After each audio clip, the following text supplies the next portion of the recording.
রাজধানীর সরকারি ৭টি কলেজের জন্য আলাদা বিশ্ববিদ্যালয় করার দাবিতে দীর্ঘদিন ধরেই আন্দোলন করে আসছিলেন শিক্ষার্থীরা।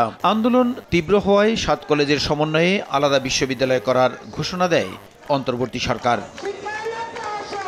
সোমবার সকালে শিক্ষা মন্ত্রণালয়ে সংবাদ সম্মেলনে ইউজিসির সদস্য অধ্যাপক তানজিম উদ্দিন খান জানান, মন্ত্রণালয়ের অনুমোদন ক্রমে চলতি বছরেই ৭ কলেজের সমন্বয়ে প্রস্তাবিত ঢাকা কেন্দ্রীয় বিশ্ববিদ্যালয়ের ভর্তি কার্যক্রম শুরু হবে। মন্ত্রণালয়ের অনুমোদন ক্রমেই কিন্তু এই ভর্তি কার্যক্রমটা আমাদেরকে শুরু করতে হচ্ছে। আসন সংখ্যা যেহেতু আমরা কাজগুলো করছি এবং এখনো আমরা কি ধরনের ডিসিপ্লিন রাখবো সেগুলো এখন আলোচনা সাপেক্ষে এবং অবকাঠামো যে আছে সেগুলো আবার রিঅ্যাসেসমেন্ট করার পরে আমরা আসলে এই সংক্রান্ত বিষয়ে সিদ্ধান্ত নেব। পূর্ণাঙ্গ বিশ্ববিদ্যালয় রূপ পাওয়ার পর্যন্ত ৭ কলেজের দায়িত্ব পালন করছে অন্তর্বর্তী প্রশাসন এবং অন্তর্বর্তী প্রশাসনিক ভর্তি কার্যক্রম থেকে পরিচালনা করছে। একজন উপাচার্য ও একজন প্রক্টর সহ ১৪ জন ডেপুটি প্রক্টর থাকবেন এবং কেন্দ্রীয় বিশ্ববিদ্যালয়ের সব কার্যক্রম একাডেমিক কাউন্সিল, সিনেট ও সিন্ডিকেটের মাধ্যমে পরিচালিত হবে বলে জানান শিক্ষা সচিব।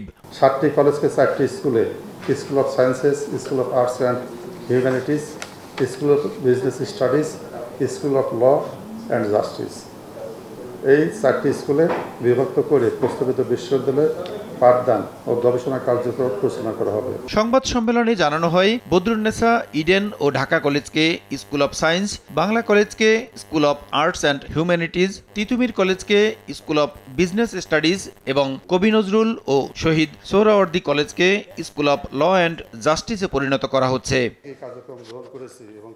প্রসূন আশিস, সময় সংবাদ, ঢাকা। বিশ্ববিদ্যালয়ের সকল কার্যক্রম পরিচালিত হবে।